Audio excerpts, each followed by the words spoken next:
After studying this module, we shall be able to know the origins of conversation analysis, learn the steps involved in conversation analysis, identify the pros and cons of this method, evaluate by comparison with other approaches. After studying this module, you shall be able to know the origins of conversation analysis, learn the steps involved in conversation analysis, identify the pros and cons of this method, evaluate by comparison with other approaches. What is conversation analysis? A conversation refers to a talk, especially an informal one, between two or more people in which news and ideas are exchanged.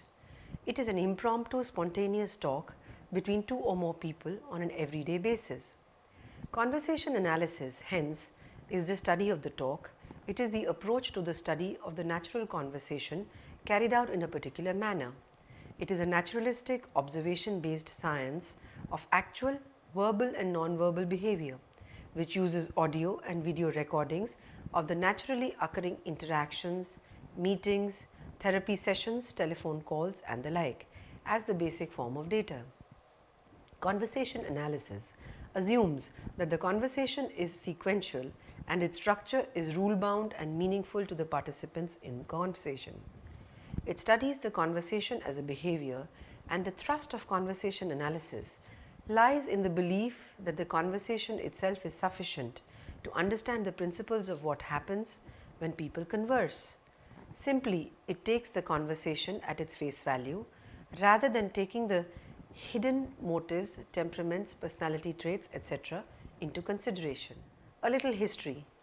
Harvey Sachs, the American sociologist, is considered to be the pioneer in the field of conversation analysis.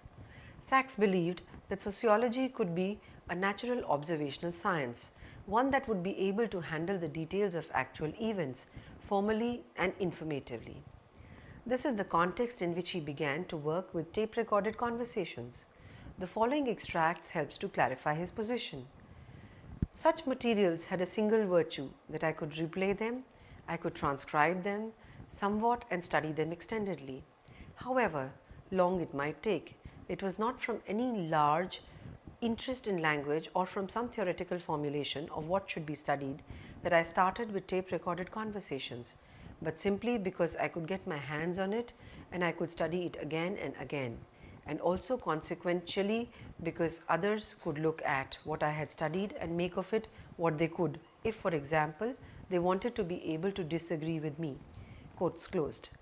Sachs' work in the field of conversation analysis has been influenced by the two strands of sociological thinking: social interactionism, as explained by the sociologist Erving Goffman, and the ethnomethodology of Harold Garfinkel.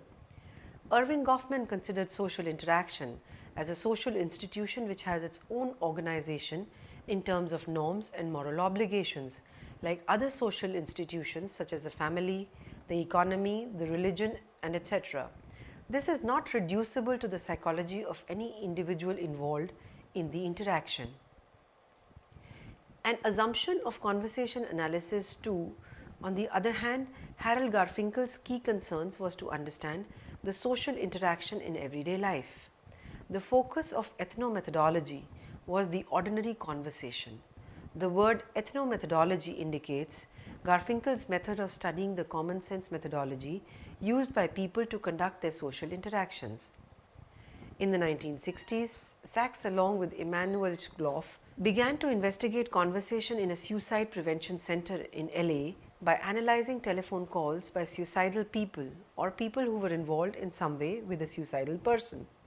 Sachs began to investigate how callers' account of their troubles were produced in the course of their conversations with the Suicide Prevention Center counselors.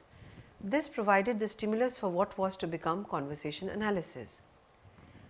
After Sachs died in a car accident, his associates Gail Jefferson and Emanuel Shklof took over and continued his work in this particular field. Jefferson's major development was the system of conversation transcription, which is virtually nowadays universal in conversation analysis work. Some of the basic concepts: turn taking and turn construction units. In conversation analysis, conversation comprises of turns. A turn refers to a turn to speak or a turn at talk. That is, a turn is person's conversation before a different person takes over the conversation. The primary focus of conversation analysis is on adjacent turns in order to understand how the second turn is designed to fit with the previous turn. A speaker who has taken over in the conversation has both the right and obligation to include a turn.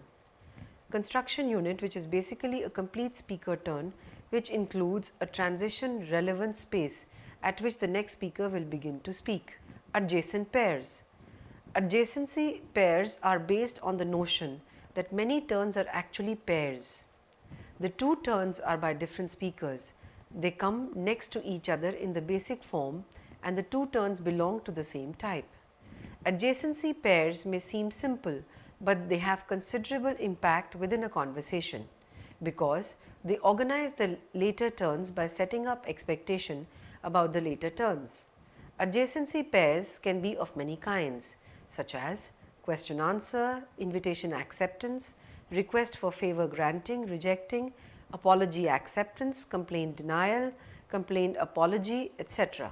An example of question answer adjacency pair is question, how are you?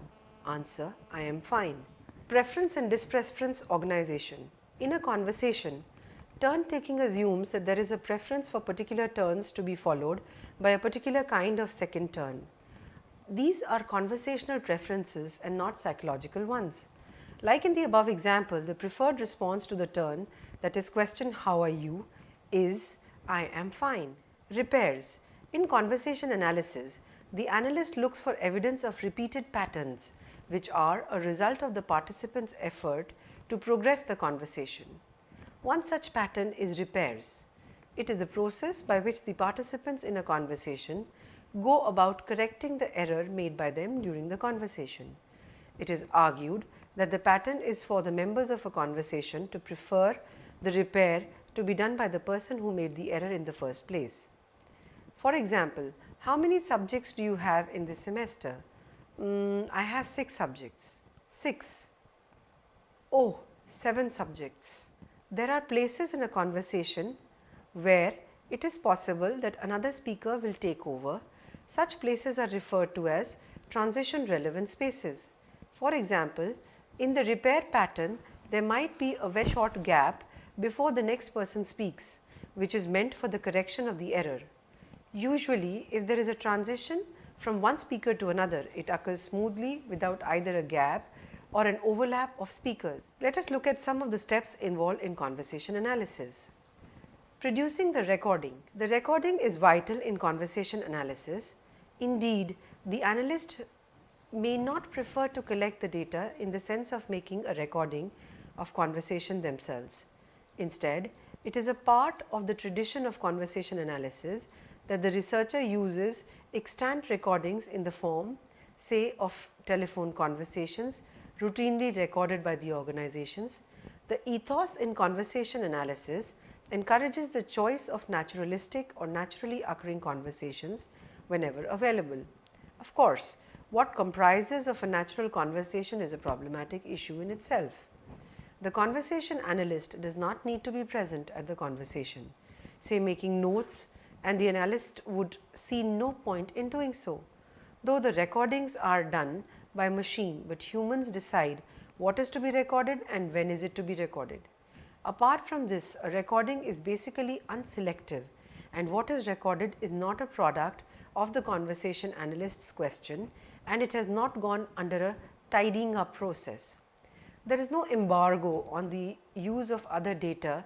You will find good examples of the researcher initiated example focus groups being used for conversation analysis.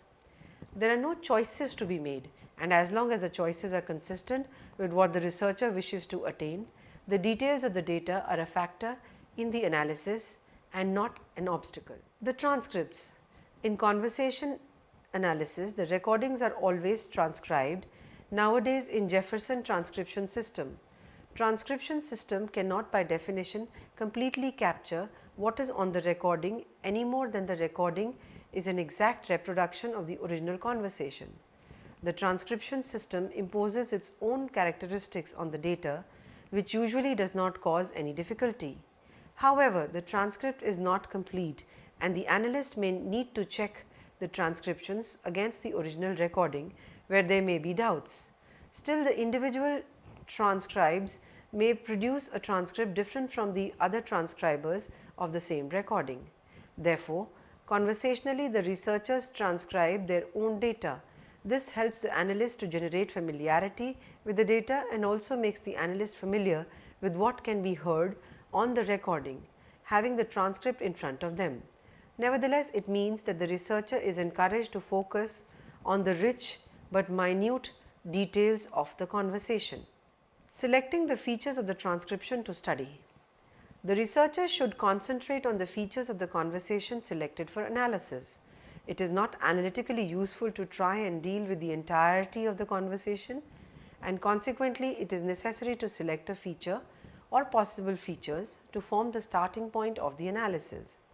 There are some basic principles which can be applied to a conversation in order to identify features of the research, such as parts of the conversation which do not seem to be going well are likely area of focus. Once some basic understanding of the conversation analysis theory has been achieved, then this may suggest issues for consideration. There may be parts of the conversation which the researcher simply may not understand. It is unclear what conversational processes are involved. Making sense or interpreting the conversational episode.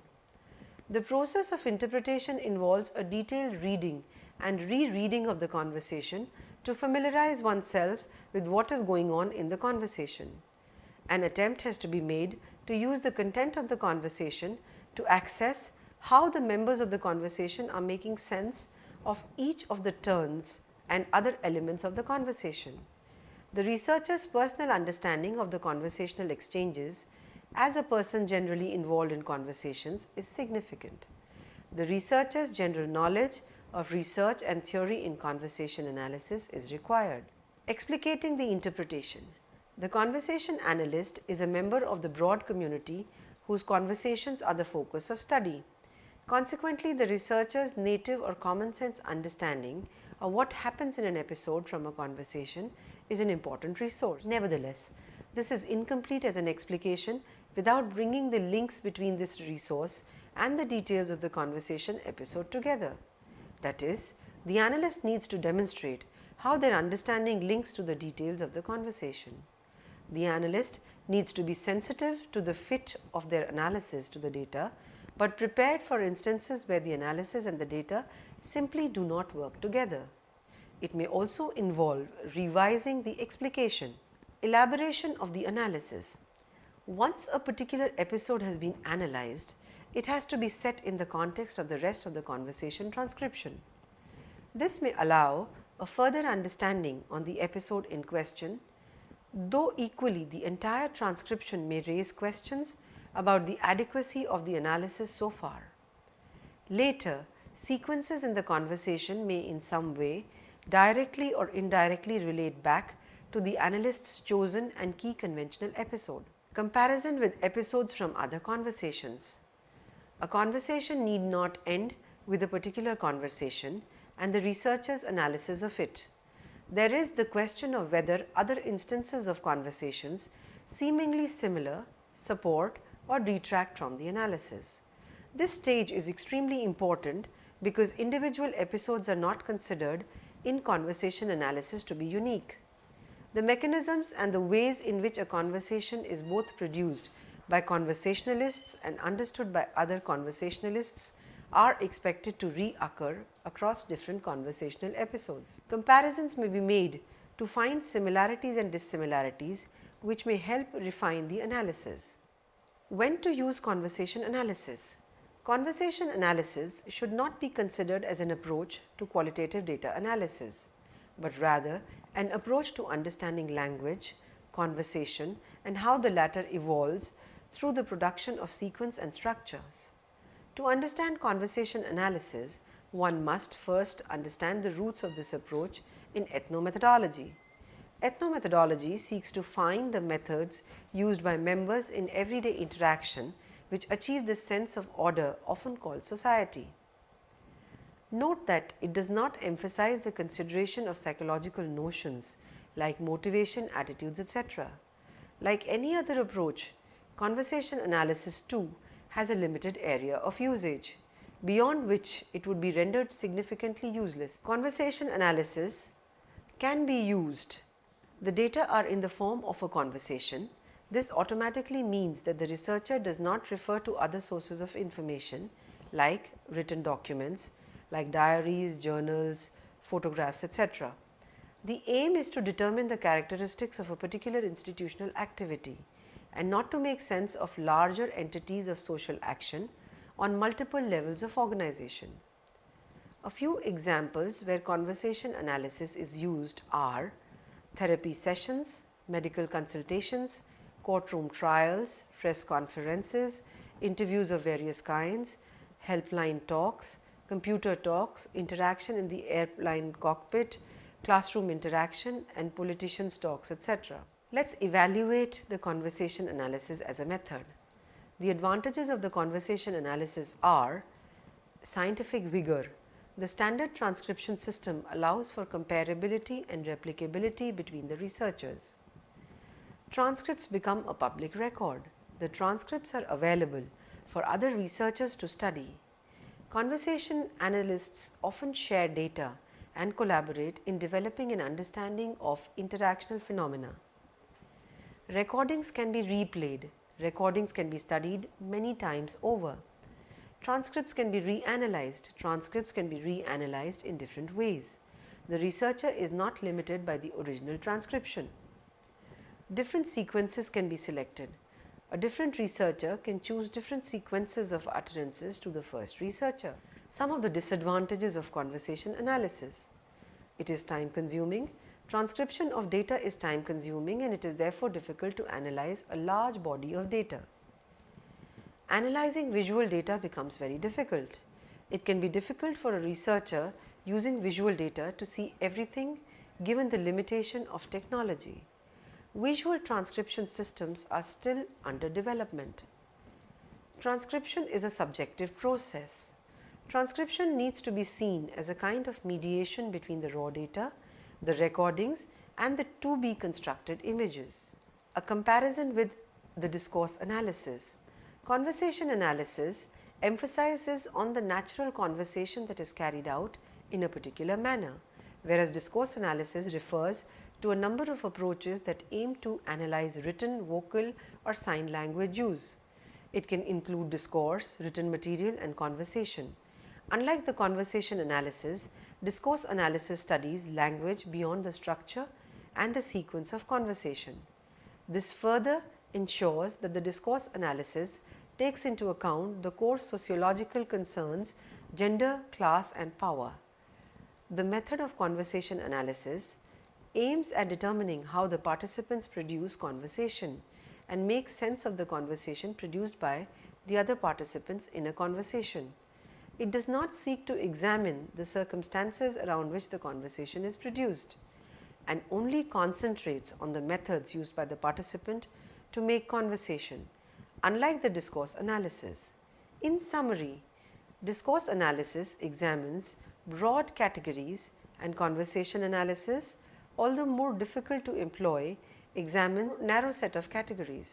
However, both the conversation and discourse analysis consider talk as a mode of social interaction, even though the two approaches handle this mode in different ways. A comparison with thematic analysis. Thematic analysis has existed as a method for a long time, virtually without any known advocates. As a consequence, its methodology has been much deferred until recently. Conversation analysis emerged and developed in the late 1960s in the context of developments of sociological theory. Both conversation analysis and the thematic analysis are descriptive rather than theory-based approaches.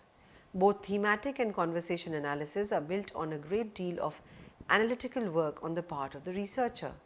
The researcher should be familiar with the content, and the analysis is based on detailed, intense hard work of the analyst. Even the smallest of the details are taken into account and nothing is ruled out. Grounded theory. Grounded theory concentrates on deriving a theory from the data gathered in a systematic way and analyzed through a research process.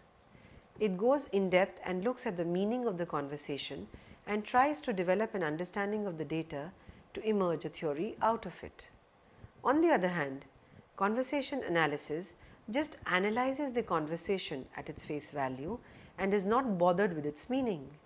It is the surface study of the conversation, like the gaps, words, punctuations, etc., which have been used. No theory is evolved here. Conversation analysis, hence, is a theoretically embedded approach to understanding the structuring and sequencing of the conversation. Therefore, unlike grounded theory, it is difficult to evaluate conversation analysis as a general method for the qualitative psychologist's toolbox. To conclude, conversation analysis can therefore be seen as a theory of language rather than a research method, as it is logically consistent and a stringent approach to understanding how to use conversations and how conversations work. The close analysis of the data is the primary focus of conversation analysis. Nothing is ruled out and every portion of the data is given equal importance. It is an unconventional approach and does not draw on psychological explanatory concepts such as motives and feelings. To know what conversation analysis is, let us start with first understanding what is meant by a conversation. A conversation refers to a talk, especially an informal one, between two or more people in which news and ideas are exchanged. It is an impromptu, spontaneous talk between two or more people on an everyday basis. Conversation analysis, hence, is the study of the talk. It is the approach to study the natural conversation carried out in a particular manner.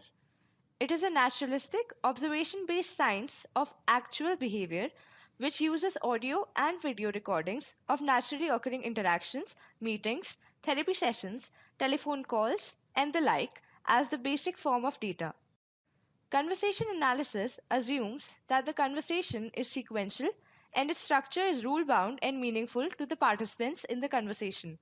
It studies the conversation as a behavior, and the thrust of conversation analysis lies in the belief that the conversation itself is sufficient to understand the principles of what happens when people converse. Simply, it takes the conversation at its face value rather than taking the hidden motives, temperaments, personality traits, etc. into consideration.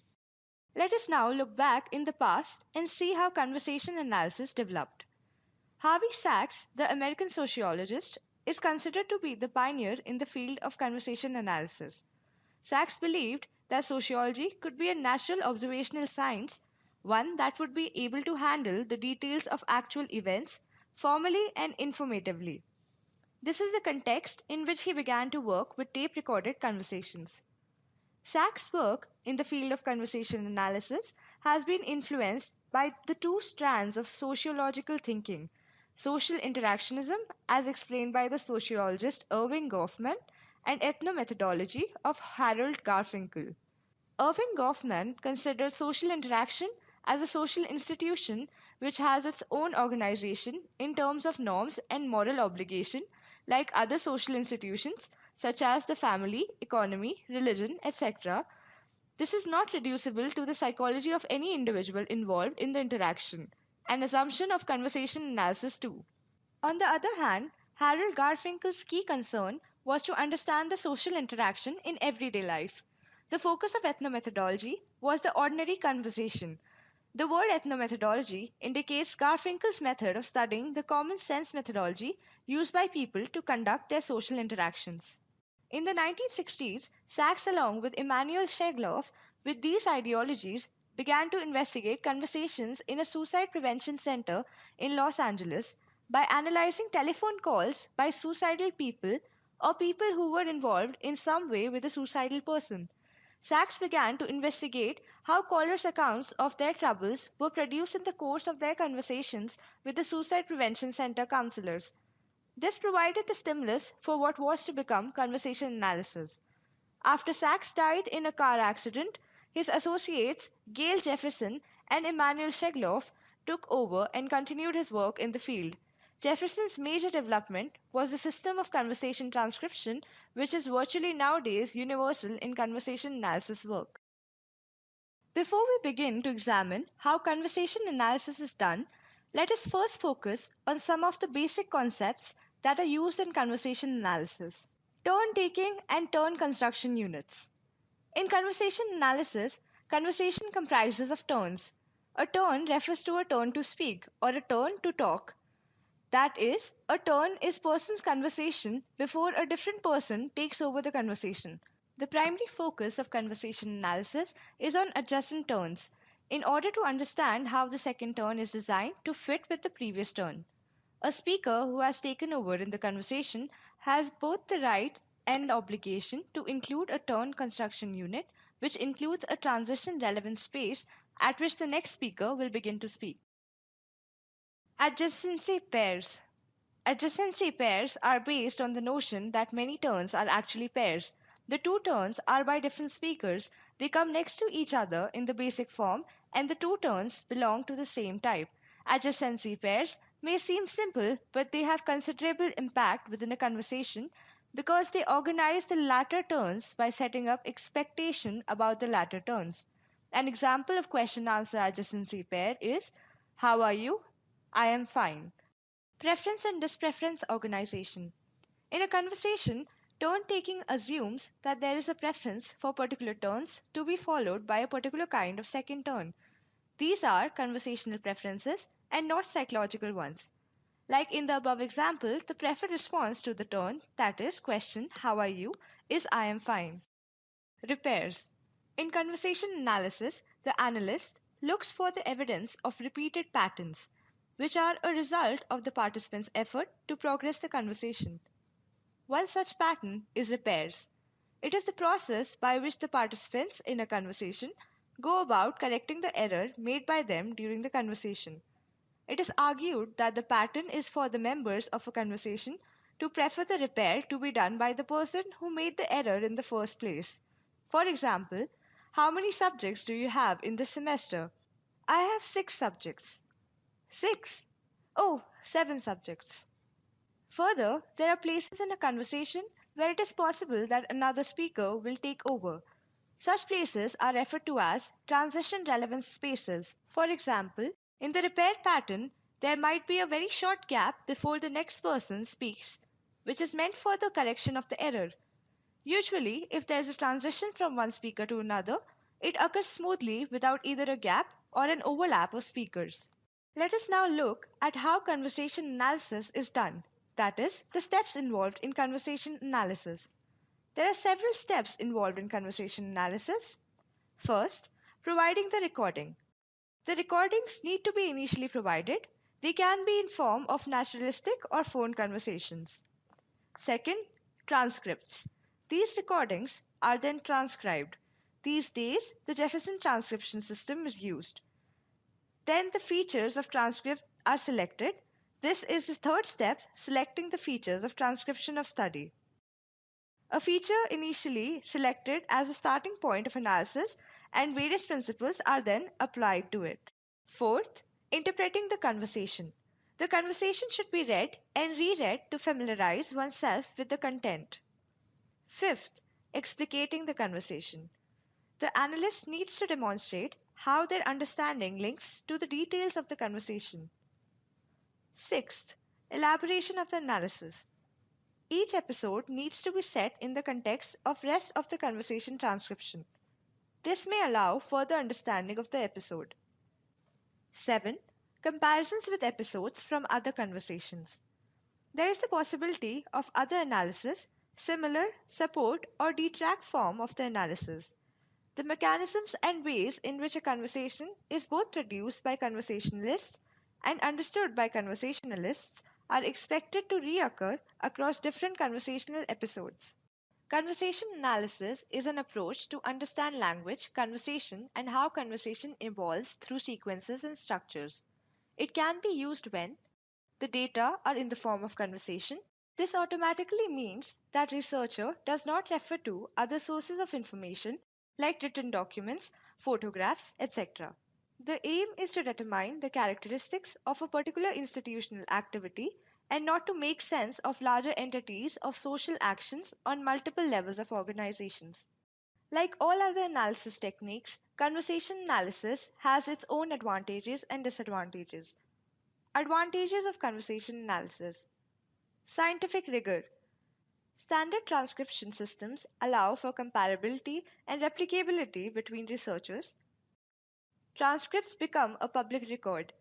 The transcripts are available for other researchers to study. Conversation analysts often share data and collaborate in developing an understanding of interactional phenomena. Recordings can be replayed. Recordings can be studied many times over. Transcripts can be reanalyzed. Transcripts can be reanalyzed in different ways. The researcher is not limited by the original transcription. Different sequences can be selected. A different researcher can choose different sequences of utterances to the first researcher. Disadvantages of conversation analysis: time consuming. Transcription of data is time consuming and it is therefore difficult to analyze a large body of data. Analyzing visual data is difficult. It can be difficult for a researcher using visual data to see everything given the limitations of technology. Visual transcription systems are still being developed. Transcription is a subjective process.